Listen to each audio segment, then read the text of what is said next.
Hi நண்பர்களே, சனா சேவை மையம் யூடியூப் சேனலுக்கு உங்களை அன்புடன் வரவேற்கிறோம். நீண்ட நாட்களாக எதிர்பார்த்திருந்த டிஎன்பிசி குரூப் 2A தேர்வு முடிவுகள் இன்று வெளியாயிருக்கு. தமிழ்நாடு முழுவதும் 5990 பணியிடங்கள் கொண்ட நேர்முக தேர்வு அல்லாத பணியிடங்களுக்கான டிஎன்பிசி குரூப் 2A தேர்வு முடிவுகள் தான் தற்போது வெளியாயிருக்கு. இந்த தேர்வு குரூப் 2A தேர்வு கடந்த 2022ஆம் ஆண்டு மே 21ஆம் தேதி நடந்துச்சு.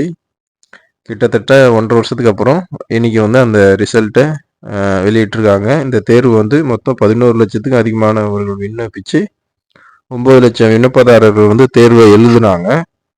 இதில் 161 நேர்காணல் பணியிடங்களும் அதே போல் 5990 நேர்காணல் அல்லாத பணியிடங்களுக்கும் தேர்வு நடைபெற்றது. முதல்நிலை தேர்வில் 57,000 பேர் தேர்ச்சி அடைஞ்ச நிலையில் அதில் 55,000 பேர் முதன்மை தேர்வுக்கு விண்ணப்பிச்சிருந்தாங்க.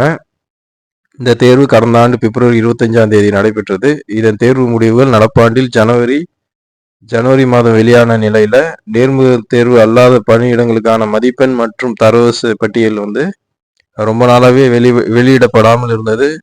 டிஎன்பிசி தேர்வர்களும் உடனே வெளியிடணும் அப்படின்னு கோரிக்கை வச்சுட்டு வந்தாங்க. இந்த நிலையில தான் இந்த முடிவுகள் வெளியிடப்பட்டுள்ளது. இதன் மூலம் 5990 பணியிடங்கள் நிரப்பப்பட உள்ளன. இந்த குரூப் 2A தேர்வு முடிவுகளை www.tnpc.government.in என்ற டிஎன்பிசி அதிகாரப்பூர்வ இணையதளத்திலேயே நீங்கள் பார்க்கலாம். டிஎன்பிசி அரசு தேர்வர்கள் இந்த யாரெல்லாம் குரூப் 2 எக்ஸாம் எழுதுறாங்களோ அந்த ரேங்க் லிஸ்ட்டில் உங்கள் பேர் இருக்கா, உங்களுக்கு அந்த கவர்மெண்ட் ஜாப் கிடைச்சிருக்கா அப்படிங்கிறத நீங்கள் டிஎன்பிசி வெப்சைட்டில் நீங்கள் பார்த்து தெரிஞ்சுக்கலாம். நண்பர்களே, நன்றி. இந்த வீடியோவை மற்ற நண்பர்களுக்கு ஷேர் பண்ணுங்கள். குறிப்பாக நம்ம சேனலை சப்ஸ்கிரைப் பண்ணுங்கள். நன்றி.